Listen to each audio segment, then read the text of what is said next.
Crié a mi nieta como mi propia hija durante 15 años. A los 67 supe que mi hijo la vendió cuando nació. Nadie en este mundo puede prepararte para el momento en que descubres que la niña que criaste como hija, la que te llamó mamá durante 15 años, la que tiene tu misma forma de reír y tu manía de ordenar los libros por color, fue vendida por tu propio hijo antes de que tú supieras siquiera que existía. Pero déjame empezar por el principio, porque esta historia necesita contexto para que entiendas la magnitud de la traición. Mi nombre es Mercedes. Tengo ahora 72 años y vivo en un pueblo pequeño cerca de Tunja donde todos se conocen y los secretos son imposibles de guardar. O eso creía yo hasta que descubrí el secreto más grande de todos. Tuve 3 hijos, 2 mujeres y un varón. Diego era el del medio, mi consentido si soy honesta. Esos errores que una comete sin darse cuenta y que después cobra factura. Lo crié mimado porque era mi único hijo hombre, porque mi esposo trabajaba tanto que casi no lo veía, y yo compensaba su ausencia con permisividad, porque era sensible y tenía esos ojos grandes que me recordaban a mi padre muerto. Diego creció siendo encantador, pero irresponsable. Conseguía trabajos que abandonaba a las semanas, tenía novias que le duraban meses, pedía dinero prestado que nunca devolvía, pero siempre con esa sonrisa que desarma, con esas promesas de que esta vez sería diferente, de que había madurado, de que solo necesitaba una oportunidad más. Y yo, como tonta, siempre creía. A los 22 años, se enredó con una muchacha de otro pueblo. Marcela se llamaba. Era bonita, pero tenía esa mirada de quien ha vivido más de lo que debería a su edad. Venía de una familia complicada. Había rumores de drogas y violencia. Pero Diego juraba que estaba enamorado, que ella era diferente cuando estaban solos, que yo no la entendía. La relación duró 6 meses tormentosos, peleas públicas, reconciliaciones dramáticas, hasta que un día Marcela desapareció. Simplemente se fue del pueblo sin avisar. Diego estuvo deprimido unas semanas y luego siguió con su vida como si nada. Conoció a otra chica, consiguió otro trabajo, la vida continuó. 2 años después, una tarde de julio del 2003, Diego llegó a mi casa con una bebé en brazos. Tenía apenas días de nacida, tan pequeña que cabía en mis 2 manos. Lloraba con ese llanto agudo de recién nacido que te parte el alma. Diego me la extendió como quien entrega un paquete y me dijo que era su hija, que Marcela había aparecido embarazada, había tenido a la bebé y había huido de nuevo, que él no podía cuidarla, que trabajaba todo el día, que yo tenía experiencia, que solo sería temporal. Yo tenía 52 años. Mis otras hijas ya eran adultas e independientes. Mi esposo había muerto el año anterior de cáncer de páncreas. Estaba sola en esa casa grande aprendiendo a vivir con el silencio, y de pronto tenía una bebé llorando en mis brazos y un hijo suplicándome con esos ojos que nunca pude resistir. Le dije que sí, que la cuidaría mientras él se organizaba, mientras conseguía un trabajo estable, mientras encontraba una guardería. Le dije que serían unos meses, tal vez un año. Nunca imaginé que serían 15 años. Nunca imaginé que esa bebé diminuta se convertiría en mi razón de vivir, en mi segunda oportunidad de ser madre, en el amor más puro que conocería. La llamamos Valentina, aunque no sé quién le puso ese nombre oficialmente. Diego trajo papeles de registro que parecían en orden. Yo estaba tan concentrada en cuidar a esa bebé que no hice las preguntas correctas. No investigué lo suficiente. Simplemente acepté lo que me dijeron porque quería creer, porque necesitaba creer. Los primeros meses fueron agotadores. Yo ya no tenía edad para noches sin dormir y pañales cada 3 horas, pero había algo en Valentina que me renovaba. Esa forma en que se aferraba a mi dedo con su manita minúscula, como sus ojos me buscaban en la oscuridad, como se calmaba solo con escuchar mi voz. Nos fuimos enamorando la una de la otra de esa forma silenciosa en que se construyen los vínculos verdaderos. Diego visitaba esporádicamente, traía algo de dinero cuando podía, jugaba con Valentina 1 hora y se iba. Con el tiempo las visitas se espaciaron. Los meses de ayuda se convirtieron en años de ausencia casi total, pero para entonces ya no importaba. Valentina me llamaba mamá. Yo era quien la consolaba en las noches cuando tenía pesadillas, quien le enseñó a leer, quien iba a las reuniones del colegio, quien trenzaba su pelo cada mañana, Mis otras hijas aceptaron la situación con resignación. Ellas sabían cómo era Diego. Sabían que yo necesitaba a alguien a quien cuidar después de la muerte de mi esposo. Valentina se convirtió en la nieta hija de la familia. Todos la querían, pero todos sabían que era especialmente mía. Que existía un lazo entre nosotras que iba más allá de la sangre y la obligación. Valentina era una niña brillante, curiosa, con ese tipo de inteligencia que te sorprende cada día. Leía vorazmente, hacía preguntas que me obligaban a pensar. Tenía una empatía natural que me hacía preguntarme cómo había heredado esa bondad en una familia tan complicada. A veces la miraba y veía algo de mí. Otras veces veía a Diego en su terquedad, pero la mayor parte del tiempo veía solo a Valentina, única e irrepetible. Los años pasaron con esa velocidad que tiene la vida cuando eres feliz. Valentina creció, perdió sus dientes de leche, aprendió a andar en bicicleta, tuvo su primera desilusión amorosa a los 13, descubrió su pasión por la biología, soñaba con ser veterinaria. Teníamos rituales sagrados, chocolates calientes los domingos mientras veíamos películas viejas, caminatas por el pueblo cada tarde, conversaciones nocturnas donde me contaba sus secretos, y yo fingía no recordar mis consejos del día anterior para no presionarla. Diego seguía siendo un fantasma en nuestras vidas. Aparecía en Navidades si tenía dinero. Llamaba ocasionalmente para preguntar cómo estábamos, pero cada vez era más obvio que Valentina y yo no lo necesitábamos, que éramos una unidad completa, que él había renunciado a su paternidad sin darse cuenta y nosotras habíamos construido algo mejor en su ausencia. Entonces, llegó ese día que divide tu vida en un antes y un después.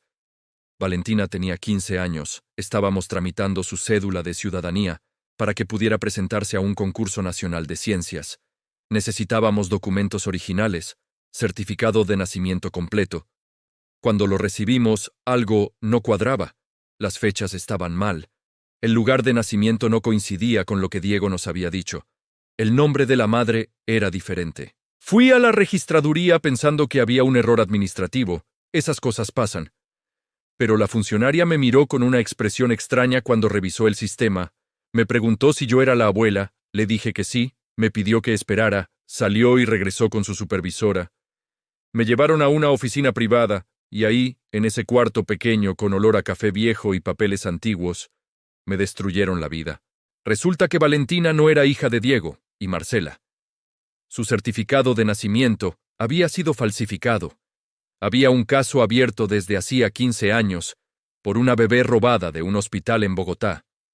Una bebé que había sido vendida a través de una red de tráfico de menores, una bebé cuya descripción coincidía exactamente con Valentina, hasta la marca de nacimiento en forma de media luna que tenía en la cadera izquierda. Me mostraron fotos de los padres biológicos, una pareja joven que había denunciado el robo horas después del parto, que había buscado a su hija durante años, que nunca se rindió, que seguía pagando anuncios en periódicos cada cumpleaños de su hija perdida. Sus nombres eran Patricia y Andrés. Vivían en Bogotá, habían perdido a su primera hija y nunca pudieron tener más hijos por complicaciones del parto. Mi mundo se derrumbó en ese instante, no solo por descubrir que Diego era capaz de algo tan monstruoso, no solo por entender que había criado durante 15 años a una niña que me habían robado, sino por saber que tendría que decidir entre mi felicidad y hacer lo correcto, entre el amor que sentía y la justicia que merecían esos padres que habían sufrido tanto. Salí de esa oficina en shock. No recuerdo cómo llegué a casa. Valentina estaba en el patio estudiando biología como siempre. Me vio llegar y supo inmediatamente que algo terrible había pasado. Tiene esa sensibilidad para leer mis estados de ánimo. Se acercó preocupada, me preguntó qué tenía, y yo no pude decirle nada. Solo la abracé y lloré mientras ella me sostenía sin entender, preguntándome una y otra vez qué pasaba. Esa noche no dormí. Me quedé sentada en la cocina con todas las luces apagadas, pensando en qué hacer. Sabía que legalmente tenía que reportar el hallazgo, que esos padres merecían recuperar a su hija, pero también sabía que Valentina no los recordaba, que yo era la única madre que conocía, que arrancarla de mi lado sería destruir su mundo tanto como el mío. Llamé a Diego al día siguiente. Lo cité en casa. Llegó despreocupado como siempre, con esa sonrisa que antes me desarma y ahora me da náuseas. Lo enfrenté con lo que había descubierto. Esperaba que lo negara, que me dijera que había un error. Pero lo que hizo fue peor. Se desmoronó, confesó todo entre sollozos.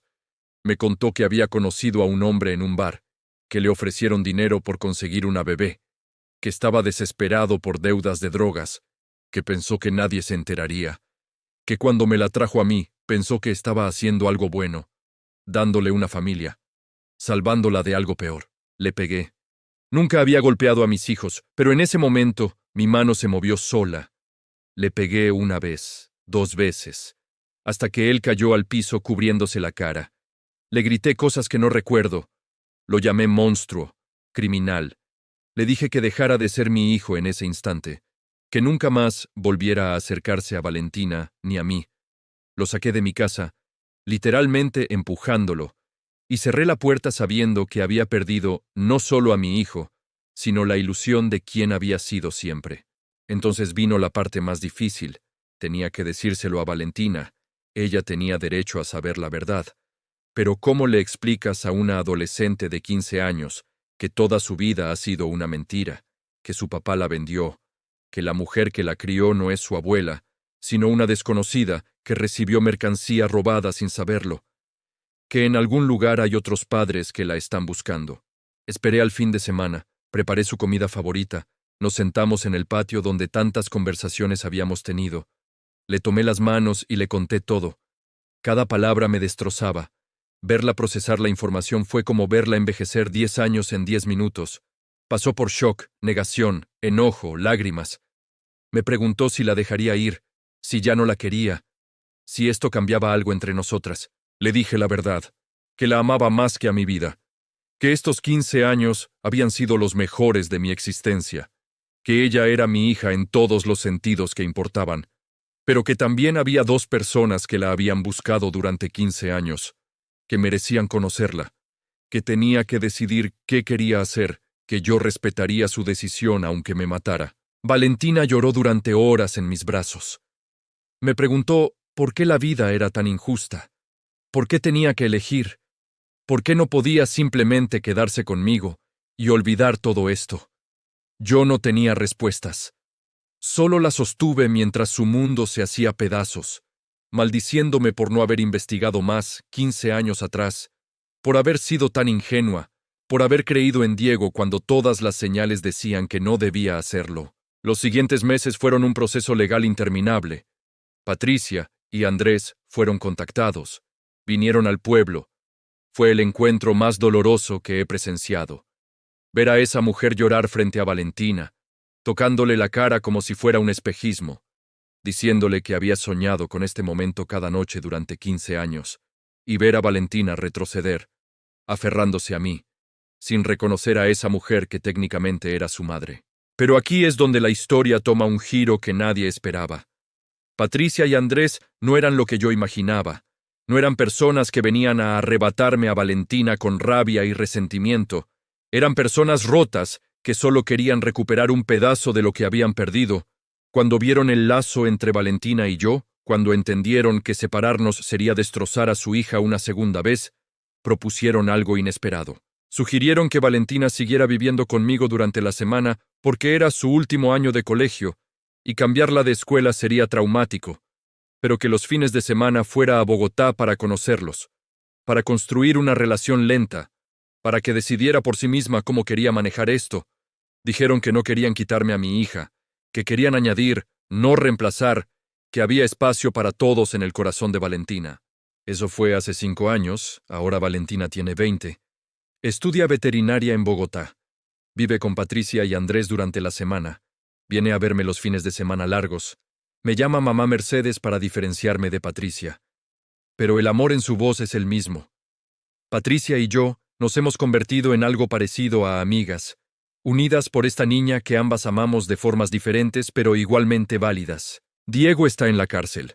Lo denuncié yo misma porque entendí que el amor no es complicidad con el crimen, que ser madre también es saber cuándo dejar que tus hijos enfrenten las consecuencias de sus actos. No lo he vuelto a ver. No sé si lo haré alguna vez. He hecho las paces con la idea de que el hijo que yo crié nunca existió realmente, que amaba a una versión idealizada de él que creé en mi mente. Ahora tengo 72 años. Vivo sola de nuevo en mi casa grande, pero los fines de semana se llena de vida cuando Valentina viene. Trae a sus amigos, a veces trae a Patricia y Andrés. Cocinamos juntas. Seguimos viendo películas viejas y tomando chocolate caliente. Ella me cuenta sobre sus clases y sus sueños y sus miedos. Y yo sigo siendo su refugio seguro como siempre lo he sido. Lo más extraño de todo esto es que aprendí que la familia no es solo sangre ni solo crianza.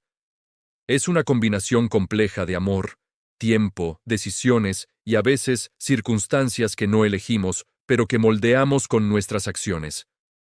Valentina tiene ahora 2 madres, 2 hogares, 2 historias que la formaron. Y en lugar de dividirla, eso la ha hecho más fuerte, más empática, más consciente de lo frágil y valiosa que es cada relación. Patricia me dijo algo hace un año que nunca olvidaré. Estábamos las 3 en mi cocina preparando tamales para Navidad. Valentina había salido a comprar algo que faltaba. Patricia me miró con esos ojos que aún cargan el dolor de 15 años perdidos, y me dijo, «Gracias». Le pregunté por qué me daba las gracias si yo había sido parte del crimen, aunque fuera sin saberlo. Ella negó con la cabeza, y me explicó que durante todos esos años de búsqueda, su mayor terror no era que su hija estuviera muerta. Su mayor terror era que estuviera viva pero sufriendo, que estuviera en manos de gente cruel, que la maltratara, que no supiera lo que era el amor. Me dijo que cuando finalmente la encontró y vio cómo Valentina me miraba, cómo me buscaba cuando tenía miedo, cómo hablaba de mí con ese amor incondicional, supo que a pesar de todo lo horrible que había pasado su hija, había sido amada, había sido protegida, había crecido segura y feliz, y que eso era lo único que importaba, que yo le había dado a su hija lo que ella no pudo darle durante 15 años, y que nunca podría agradecerme lo suficiente por eso. Esa conversación me rompió y me sanó al mismo tiempo. Llevaba años cargando una culpa enorme por no haber hecho más preguntas cuando Diego llegó con Valentina, por no haber sido más suspicaz, por haber permitido que esto sucediera aunque fuera inconscientemente. Pero Patricia me estaba dando permiso para soltar esa culpa. Me estaba diciendo que había hecho lo mejor que pude con la información que tenía, que había amado a su hija cuando ella no pudo hacerlo, y que eso contaba, que eso importaba. Andrés es más callado que Patricia, pero también ha encontrado su lugar en esta familia extraña que construimos. Él enseña a Valentina sobre fotografía. Los domingos tienen esa conexión silenciosa que tienen las personas que entienden que el amor no siempre necesita palabras. Me ha dicho que no me ve como la enemiga, sino como la heroína de la historia de su hija, como la mujer que la salvó de un destino mucho peor.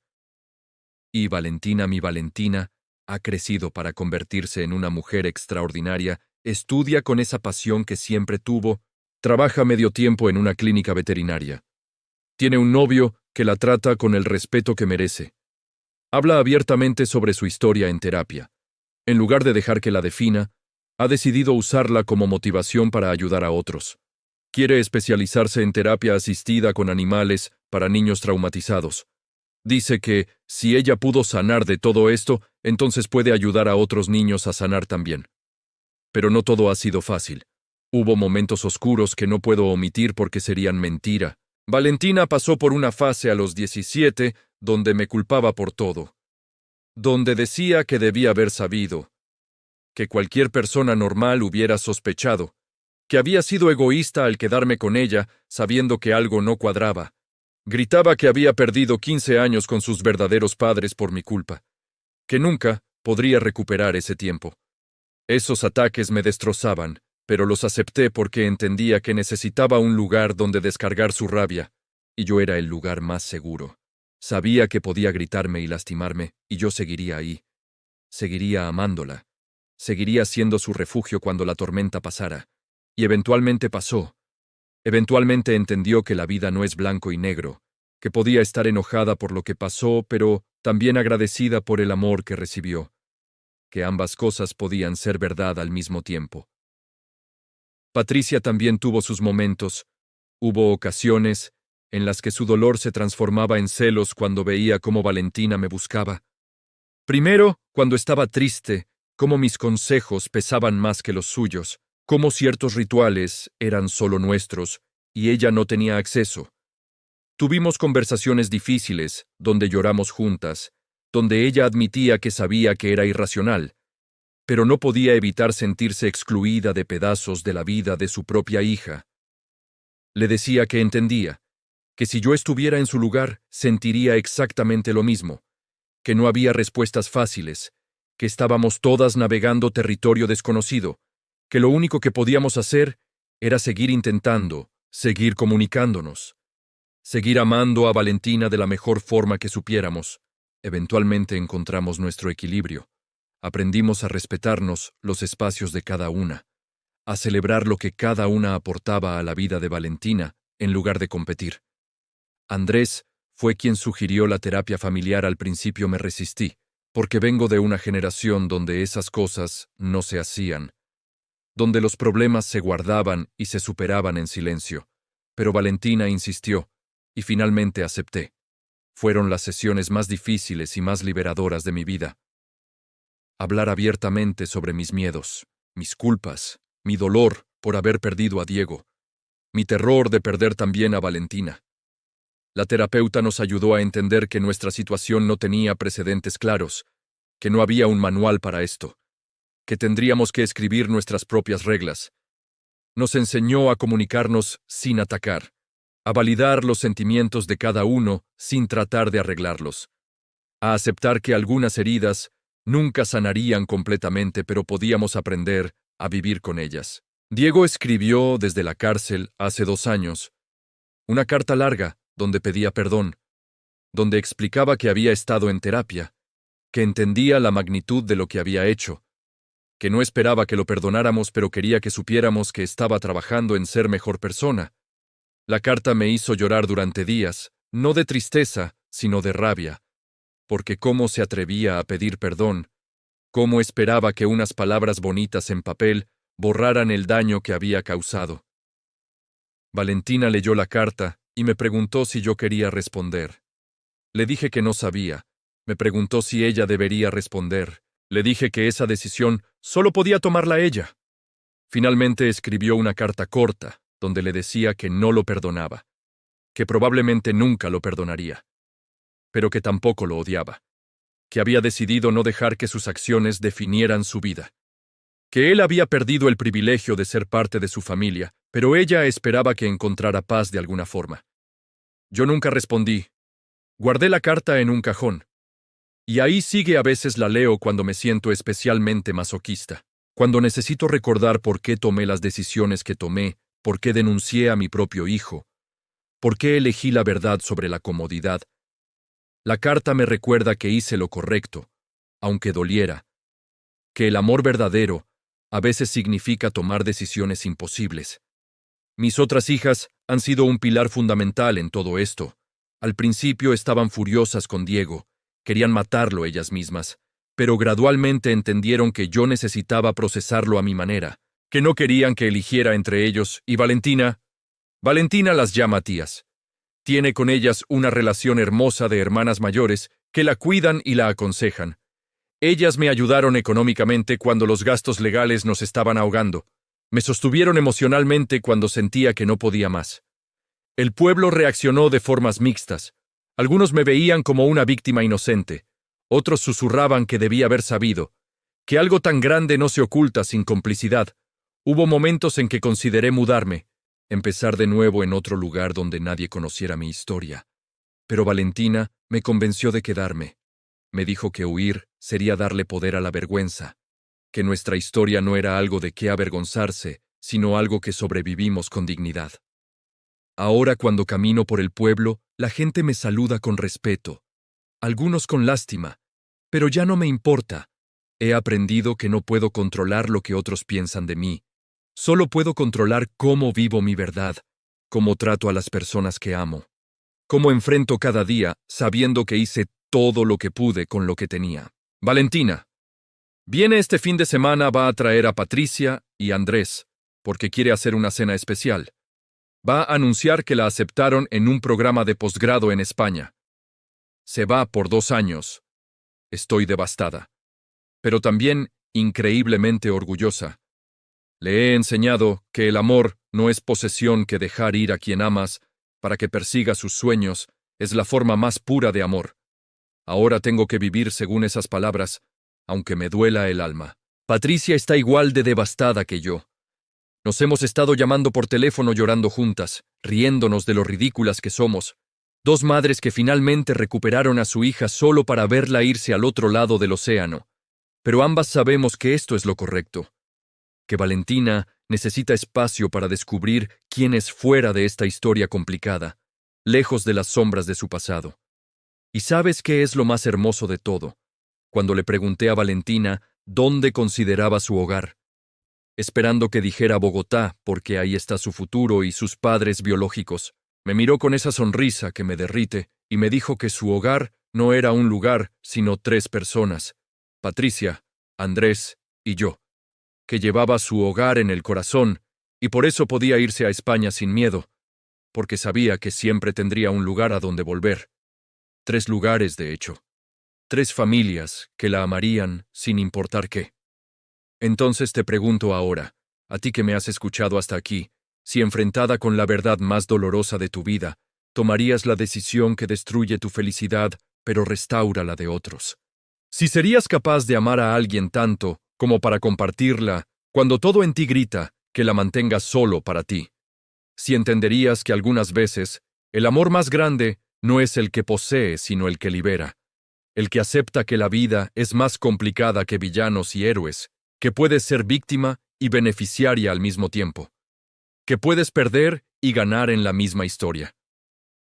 Porque yo aprendí que ser madre no es solo dar vida o criar, es tomar decisiones imposibles en momentos imposibles, es anteponer el bienestar de tu hija sobre tu propio corazón destrozado, es construir puentes en lugar de muros, incluso cuando cada fibra de tu ser quiere levantar barreras.